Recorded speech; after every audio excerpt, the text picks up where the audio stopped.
दोस्तों, ऋतिक रोशन ने अमिताभ बच्चन को रीढ़ की हड्डी दिखा दी है। वो रीढ़ की हड्डी जो हमारी पीठ के पीछे होती है, जो हम सबको सीधा खड़ा रखती है। ऋतिक रोशन ने अमिताभ बच्चन को दिखा दिया है कि सदी का महानायक होने के बावजूद ज़रूरी नहीं कि आपके पास रीढ़ हो। रीढ़ होने के लिए एक चीज़ होना ज़रूरी है, और वो ये है कि ज़ुबान। ज़ुबान में आवाज़, और आवाज़ जो उठाई जा सके। सिर्फ फिल्मों में डायलॉग बोलने से रीढ़ की हड्डी नहीं बनती। रीढ़ बनती है जब असल ज़िंदगी में देश को आपकी ज़रूरत होती है, जब आप बोलते हैं। और आज जब सोनम वांगचुक जैसे इंसान के साथ ये सब हो रहा है, तब पूरे बॉलीवुड के मुंह पर दही जमी है। सिर्फ ऋतिक रोशन ने हिम्मत दिखाई, सिर्फ ऋतिक रोशन ने ये बताया कि वो सिर्फ बॉडी नहीं है, उनके अंदर आत्मबल भी है। और यही असली सवाल है कि जब पूरी दुनिया के बड़े से बड़े सेलिब्रिटी, चाहे स्पोर्ट्समैन हो, चाहे फिल्म अभिनेता हो, अपने समाज, अपने देश में कुछ भी होता है तो वो मुंह खोलते हैं। तो हमारे देश के ये कैसे अजब गजब सो कॉल्ड स्टार्स हैं जिनके कानों में जू तक नहीं रेंगती। अगर देश में किसी तरह की कोई बहस, कोई विचार तैयार है तो पूरा बॉलीवुड चुप्पी साध लेता है। हर कोई अमिताभ बच्चन के बारे में बात कर रहा है कि भाई किस बात के सदी के महानायक हैं। फिल्में कर रहे हैं तो फिल्मों का पैसा कमा रहे हैं, और उस पैसे से हर बार बड़े और बड़े से बड़े स्टार बनते जा रहे हैं। लेकिन जब देश को उनकी आवाज़ की ज़रूरत थी, सोनम वांगचुक को उनके समर्थन की ज़रूरत थी, तो वो सोनम वांगचुक जिनके साथ उन्होंने खुद शो किए हैं कौन बनेगा करोड़पति में, और अपनी टीआरपी वसूली है, वो अमिताभ बच्चन चुप हो गए, एक शब्द नहीं। ऐसे तमाम स्टार्स को अब ऋतिक रोशन ने आईना दिखाया है। एक ऐसा दौर जब so called a list star Shahrukh Khan, Salman Khan, Aamir Khan, Ranveer Singh, Ranveer Kapoor, सबके मुंह में दही जम गई है। सबकी रीढ़ ऐसी हो गई है, ऐसी की जगह वैसी हो गई है। इन सबको ऋतिक रोशन ने आईना दिखाया है। ऋतिक रोशन ने सोनम वांगचुक को लेकर के एक स्टोरी पोस्ट की है, और ये बताया है कि सोनम वांगचुक की ये हालत देख करके उनको बुरा लगता है। उन्होंने सोनम वांगचुक के इस वीडियो को शेयर किया जिसमें वो स्टूडेंट्स के बारे में बोल रहे हैं, और कहा कि जो स्टूडेंट्स हैं, जो छात्र हैं, उनका ये ट्रॉमा, उनका ये दर्द वो महसूस कर सकते हैं, क्योंकि उन्होंने भी एक फिल्म में एक ऐसे किरदार को होते हुए देखा है। और यहाँ बात करते हैं उस फिल्म की। ऋतिक रोशन ने 2019 में एक बायोग्राफिकल फिल्म की थी, सुपर 30, जो एक सच्ची कहानी है। बिहार के मशहूर टीचर आनंद कुमार की इस फिल्म में ऋतिक रोशन का किरदार बताता है कि कैसे पूरे शिक्षा तंत्र पर कोचिंग माफिया का कब्जा हो चुका है, और एक टीचर गरीब बच्चों को उसका पढ़ने का अधिकार देता है, और उसको वो शिक्षा देता है जो वो डिज़र्व करता है। इसीलिए ऋतिक रोशन ने कम से कम सोनम वांगचुक के लिए आवाज़ उठाई है, क्योंकि उन्हें वो दर्द समझ में आया, वो पीड़ा समझ में आई जो एक बच्चे को होती है जब उसका पेपर लीक हो जाता है, जब उसकी मेहनत बेकार हो जाती है, जब उसका भविष्य बाजार में बिक जाता है। आज हर कोई ऋतिक रोशन की तारीफ़ कर रहा है, और यही कह रहा है कि ऋतिक रोशन में सिर्फ बॉडी में पावर नहीं, मतलब उनके डोले शोले मसल वसल सिर्फ देखने की नहीं, उनके अंदर वो वाकई आत्मबल है।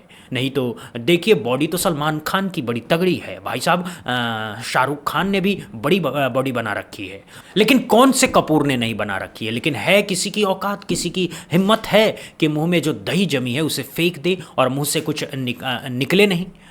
और तो और आमिर खान, उनके पास तो सबसे बड़ा मौका था बोलने का, क्योंकि सोनम वांगचुक और आमिर खान का सीधा कनेक्शन है। 3 इडियट्स फिल्म का किरदार फुनसुक वांगडुंग सोनम वांगचुक से ही प्रेरित माना जाता है। वो फिल्म जिसने आमिर खान को करोड़ों दिए, वो फिल्म जिसने आमिर खान को मिस्टर परफेक्शनिस्ट का ठप्पा दिया।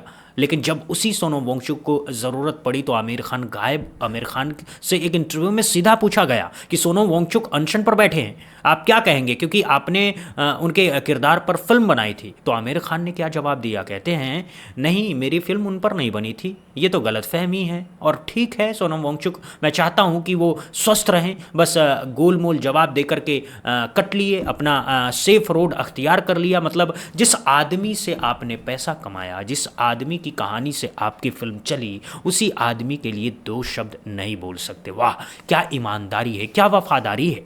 लेकिन आमिर खान की पूर्व पत्नी किरण राव ऐसा नहीं कर पा रही हैं। किरण राव ने जो हिम्मत दिखाई है वो बहुत बड़ी बात है। उन्होंने साफ शब्दों में कहा है कि वो सोनम वांगचुक, अभिजीत दीपके, सीजेपी और देश के उन तमाम नागरिकों के साथ एकजुटता से खड़ी हैं, चाहे वो युवा हों, चाहे बुजुर्ग हों। और यहाँ एक बात याद दिलाना चाहेंगे, किरण राव वही हैं जिन्होंने एक दौर में 2014 के बाद के दौर में जब देश की राजनीति में सांप्रदायिकरण खुलेआम एक्सेप्ट किया जा रहा था, तब एक बयान दिया गया था कि उनको डर लगता है। उनके बाद जिस लेवल की ट्रोलिंग आमिर खान की हुई थी आप कल्पना भी नहीं कर सकते, और उस ट्रोलिंग को आमिर खान अभी तक झेल रहे हैं। लेकिन किरण राव चूंकि नहीं, वो छुप करके बैठी नहीं, क्योंकि जो जिंदा होते हैं वो बोलते हैं, जो अंदर से मर चुके होते हैं, जिनके अंदर की चेतना खत्म हो चुकी होती है, वो क्या बोलेंगे, वो चुप ही रहेंगे। यही आमिर खान के साथ हो रहा है, और आमिर खान की तो पूरी फैमिली आमिर खान के खिलाफ खड़ी हो गई है। सोच के देखिए, पत्नी किरण राव बोल गई, भांजे इमरान खान भी बोल गए, मतलब आमिर खान के परिवार के 2 लोग बोल गए, लेकिन आमिर खान के मुंह में जो दही जमी है वो निकली नहीं है। अब यहाँ सवाल यह है कि आमिर खान को डर किस बात का है? फिल्में छिन जाएगी? अरे भाई, आमिर खान के करियर में अब क्या बचा है जो नहीं अचीव किया आमिर खान ने? और अगर अपनी तीसरी शादी करते वक्त आमिर खान इतनी हिम्मत दिखा सकते थे, तो अब क्यों नहीं आमिर खान जानते थे कि तीसरी शादी करने पर लोग ट्रोल करेंगे, लोग आलोचना करेंगे, लेकिन फिर भी वो खड़े हुए अपने रिश्तों के लिए। उन्होंने उस रिश्तों को नाम दिया, समाज में उस रिश्तों को स्वीकारता दी, लेकिन वो सिर्फ अपने लिए स्टैंड ले सकते हैं, अपने व्यक्तिगत के लिए, बाकी समाज के लिए वो स्टैंड नहीं ले सकते हैं। और अगर नहीं ले सकते हैं तो फिर वो ख़ास कैसे हुए? फिर तो वो एक नॉर्मल बिजनेसमैन हुए। बिजनेसमैन क्या करता है? सीना ठोक करके बोलता है हमको कोई मतलब नहीं है पूरी दुनिया से, हमारा काम है नोट छापना, बिजनेस यही कहता है। कैपिटलिस्ट विचारधारा वाले जितने भी अडानी अंबानी हैं, ये थोड़ी दिखावा करते हैं कि हम दुनिया को बदलना चाहते हैं, हम समाज का आईना हैं,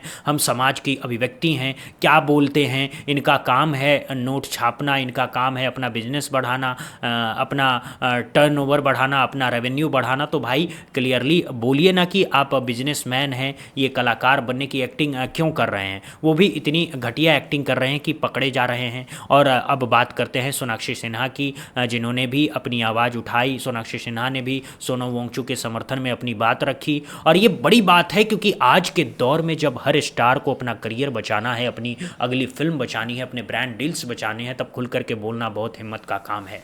सोनाक्षी सिन्हा ने वो हिम्मत दिखाई है और वो बात याद रखी है कि जो एक कलाकार में होनी चाहिए, कि कलाकार सिर्फ कैमरे के सामने नहीं होता, कलाकार असल ज़िंदगी में भी होता है। इसके अलावा एक बड़ी खबर ये है कि पूनम रानी जो हमारी देश की मशहूर पहलवान है, वो भी आज सोनम वांगचुक के समर्थन में जंतर मंतर पर पहुंच गई और उन्होंने साफ शब्दों में सरकार को घेरा है। पूनम रानी उन पहलवानों में से हैं जिन्होंने खुद एक आंदोलन झेला है, जिन्हें खुद एक दौर में जंतर मंतर से ज़बरदस्ती उठाया गया था। तो उन्हें समझ आता है कि सोनम वांगचुक के साथ क्या हो रहा है। उन्हें समझ आता है कि जब आप शांतिपूर्ण प्रदर्शन कर रहे हैं और सरकार आपके साथ ऐसा सलूक करे तो कैसा लगता है। इसीलिए वो आज सोनम वांगचुक के साथ खड़ी हैं, और यही असली कलाकारी है, यही असली सपोर्ट्स मैनशिप है कि जब देश में कोई गलत हो रहा है तो आवाज़ उठाओ। लेकिन हमारे देश के सो कॉल्ड बड़े क्रिकेटर्स से तो कोई उम्मीद ही नहीं है। सचिन तेंदुलकर कहाँ है? विराट कोहली कहाँ है?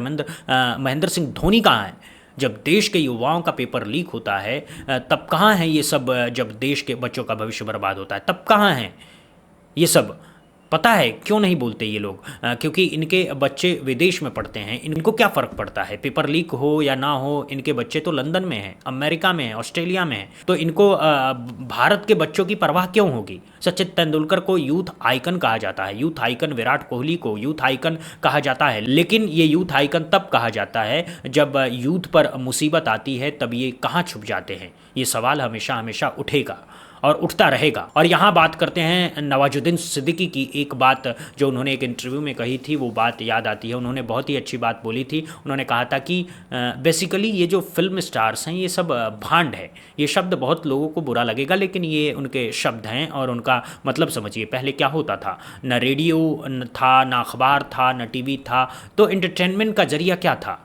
जो नाटक नौटंकी करने वाले लोग थे, थिएटर करने वाले, वो शहर शहर गांव गांव जाते थे, खड़े होकर के थिएटर करते थे, नाच गाना करते थे, उन पर लोग पैसा फेंकते थे। यही उनकी जीविका थी। लोगों को एंटरटेनमेंट मिल जाता था, इन लोगों को पैसा मिल जाता था। धीरे धीरे उसमें ग्लैमर का आ गया, टेक्नोलॉजी आ गई, चीज़ें बदल गई, उनकी एक इंडस्ट्री बन गई और वो फिल्म सितारे बन गए, बड़े बड़े स्टार बन गए। इंस्टाग्राम पर करोड़ों फॉलोअर्स हो गए, खूब पैसे कमाने लगे, फिल्म करोड़ों में कमाने लगी। लेकिन क्या फ़ायदा? याद किसके लिए किए जाएंगे? चाहे वो आमिर खान हो, चाहे वो शाहरुख खान हो, चाहे वो सलमान खान हो, चाहे वो कपूर हो, कोई सिंह हो, कितनी भी बॉडी बना लें, कितना भी अपना आपको धुरंधर दिखा लें, इनको बस एक फिल्म एक्टर के तौर पर जाना जाएगा। इनकी सबसे ज़्यादा कोई हैसियत नहीं है। इनफैक्ट इनको कलाकार भी नहीं बोला जा सकता है, क्योंकि कलाकार की एक विचारधारा होती है। हो सकता है ये सब बीजेपी की विचारधारा वाले हों तो सपोर्ट कर दो, न बीजेपी को खुलकर सपोर्ट भी नहीं कर रहे हैं, सरकार का सपोर्ट भी नहीं कर रहे हैं कि हाँ बिल्कुल सही किया सरकार ने, सोनू वंशी को ज़बरदस्ती उठा लिया,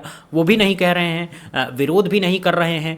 तो बेसिकली ये कलाकार भी नहीं है, क्योंकि कलाकार जो होता है ना, अपनी कला को लेकर के बड़ा ईमानदार होता है। वो किसी एक पार्टी के साथ जुड़ा हो सकता है, उसकी विचारधारा किसी एक पार्टी से जुड़ी हो सकती है, लेकिन विचारधारा ही ना हो ऐसा हो ही नहीं सकता। वो कलाकार कैसा है, कलाकार क्या है, वो अपनी कला से लोगों के बीच जाए। पेंटर क्या करता है, वो अपनी भावना पेंटिंग में बताता है। कोई लोग बोलकर बताते हैं, कोई ब्रश से बताते हैं, वैसे ही कलाकार होता है। अनुपम खेर को बहुत सारे लोग आलोचना करते हैं, पर उनकी विचारधारा तो है। वो कहते तो हैं कि वो कट्टर बीजेपी सपोर्टर हैं, कट्टर मोदी समर्थक हैं। अब उनके लिए वो कोई भी तो तर्क दे, अब आप उस पर बहस नहीं कर सकते। लेकिन ये कैसा दौर है कि इनको कोई फ़र्क ही नहीं पड़ता। डर किस बात का है?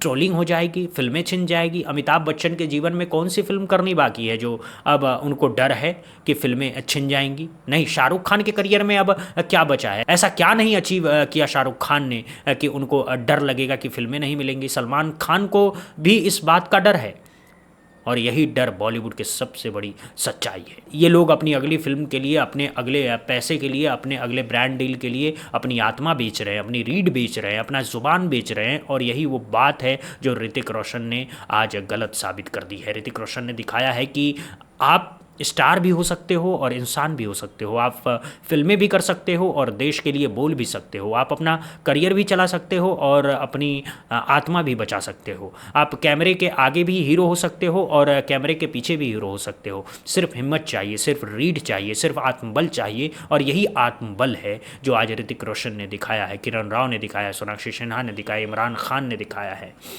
पूनम रानी ने दिखाया है। और बाकी सब सो कॉल्ड स्टार के लिए एक बात कहनी है कि आप जितने भी बड़े हो, जितने भी बॉडी बना लो, जितने भी करोड़ों कमा लो, अगर आपके अंदर आत्मा नहीं है तो आप कुछ भी नहीं हो।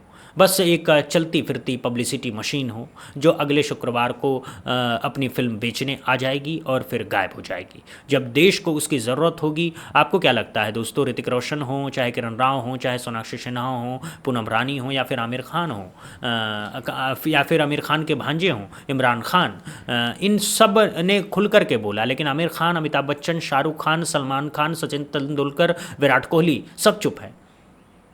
इसको आप कैसे लेते हैं?